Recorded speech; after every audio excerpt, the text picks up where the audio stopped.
I'm going to do a demonstration video on the Weego Twin.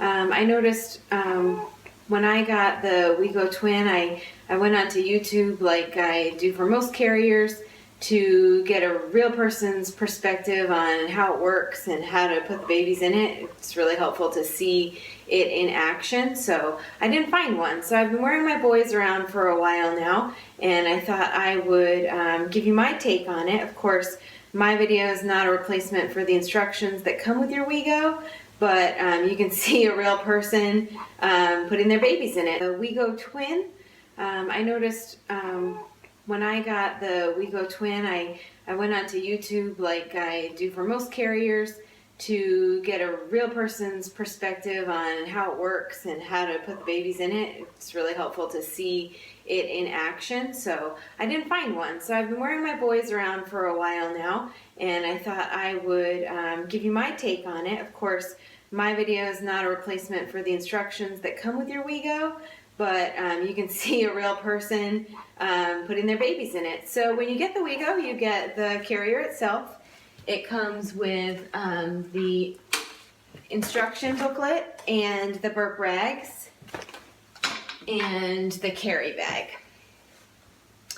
So let's talk a little bit about the carrier itself and the features of it. It's meant for front carrying only, and it's made for babies starting when they are each 4 pounds and up to a total combined weight of 33 pounds. So it's important that you're always wearing it with the buckles and zippers fastened for ultimate safety. So there are 2 pockets on the front.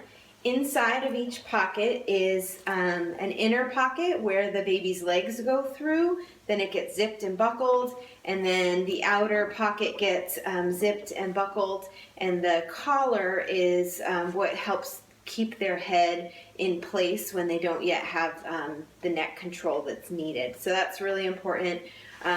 You're supposed to wear it high on your chest so that the heads are in kissable range. I notice when I put this on, even when I try to get it up as high as possible, it's really high on my neck, which is sometimes a little bit uncomfortable. I'm about 5'4", so maybe if you're taller with a longer torso, it might fit a little bit more comfortably, but it's really an awesome carrier. Wear the boys a lot around the house. You can't beat it when you have 2 fussy babies. They do fuss a little bit when I put getting them in, but they usually settle right down and I can go about the house and do things. I have gone on some short hikes.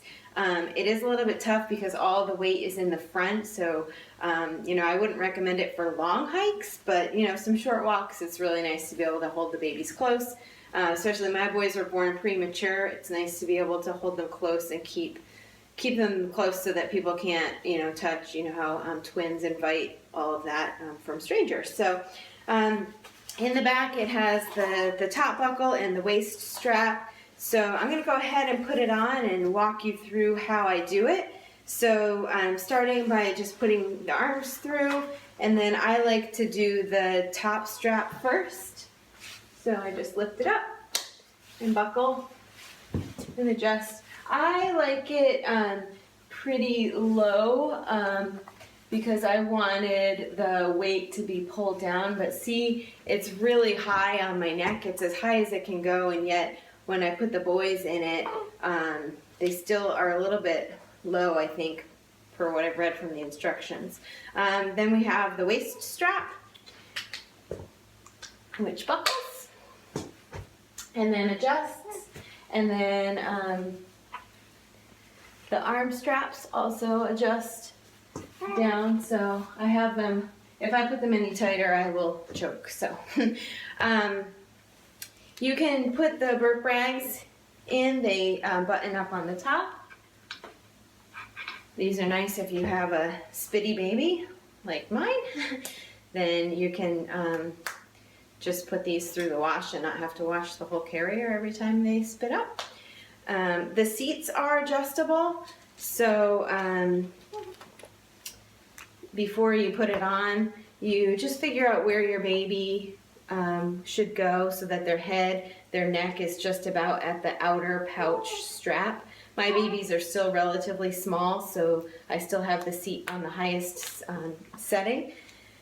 The directions say that the inner pouch leg holes should be button closed until the babies are over 7 pounds. When my babies were just under 7 pounds, the inner pouches were really tight and I could hardly get them zipped, and I don't think that was very comfortable for the babies, so I chose to undo this inner button earlier than the instructions say. That's what worked for me. So let me finish getting the second burp rag on, and of course it's probably easier to do when you don't have the carrier on. So I like to start with my heavier baby. My heavier baby is currently just 9 pounds, and then my smaller baby is about 8.5. So they're pretty close. I just put the heavier one in because he's a little bit more secure. Sometimes I find that it's hard to do standing up, so I'll actually do it on the couch and kind of lean back so that there's my assistant.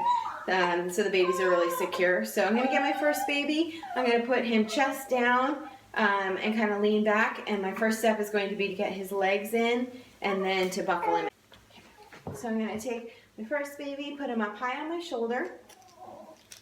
And then I'm going to get one leg.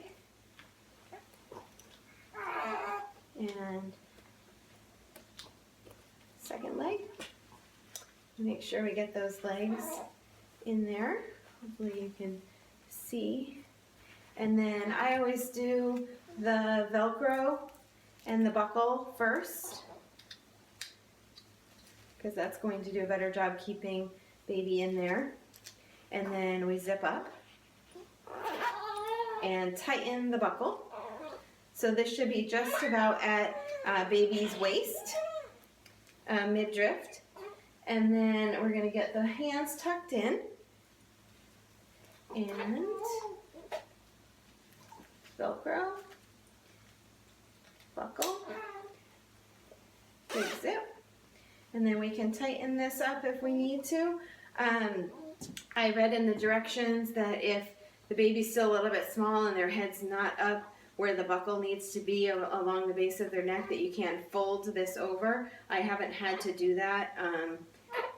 I did notice when I first started wearing the boys, when they were about 5-6 pounds, that they did tend to disappear even if they were in the highest seat.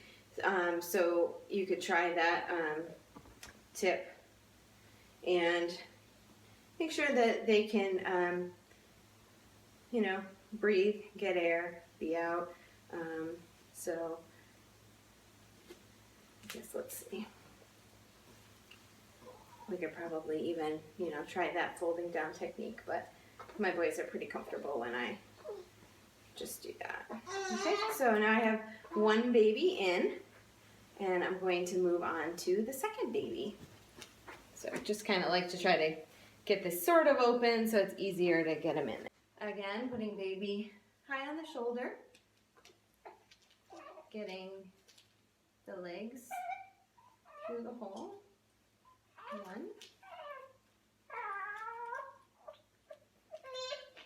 And 2. Okay. So he's in his seat. I'm going to Velcro and buckle. Tighten that up. And we're going to zip. Okay, that's right at his waist. Okay, sweetie. Okay, then we're going to do arms in, Velcro, buckle, and we can adjust that buckle to help. Again, this is my slightly smaller baby, so he is a little bit shorter, so this is really important to get in the right place for him. And then we're going to zip him in. And his head needs to be tightened. You gonna lay down? Hi. Okay, ready? like, I would like to be awake right now. Okay. Yeah. I know. Okay. Okay. So again, the buckle is right at the base of his neck. Okay. Another feature of the Weego that I forgot to mention, you'll notice that on each side there is a strap with Velcro. And my best guess, I didn't find it anywhere in the instructions, but my best guess is that this is for a pacifier, binky. When I have gone for walks, I've like Velcroed my keys on there if I didn't have pockets in my pants. You'll also notice that each large pocket has 2 holes. Those are for baby's legs and feet as they get a little bit bigger. I haven't had to use them yet, but I have, again, stuck things like my cell phone. I'll just stick it in this pocket, or, you know, anything like that that I might have with me when I'm out and about. Said before is that they do, all of your weight is in the front, so it is a little bit, you know, heavy. I wouldn't, like, walk a great distance carrying them, but it's awesome if you're just working around the house or even just sitting on the couch. You don't have to try to, you know, hold both of them in. I can get to both of their heads to give them a kiss, so I know that they're up high enough, and like I said before, they're up as high as they can go on me. But you'll see, here they are, and we are ready to do stuff around the house. So that is how I get my boys in the Weego Twin. Notice they're both close, they're both comfortable and quiet, and we'll probably both fall asleep and sleep here until they're ready to get up and eat again. I'm ready to take my boys out of the Weego Twin, and I thought it would be helpful to show how I do that when I am by myself. Really easy. I use my changing station, which is just, I have a pack and play with the changing station on the top, and that is what I use when I'm downstairs. This technique also works with a chair, a couch, or a bed. So I'm going to take this baby out first, but I'm going to hold this baby with my other hand as much as I can, or use my wrist to kind of hold it up. So I'm going to undo the buckle and the Velcro, actually do the zipper first, then the Velcro and the buckle. And then holding his head, I'm going to undo the zipper first, then the buckle and the Velcro.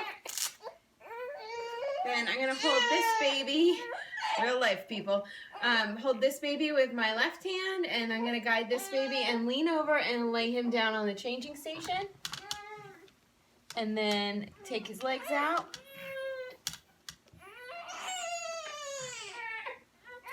Okay. And now I have my 2 free hands and can move him.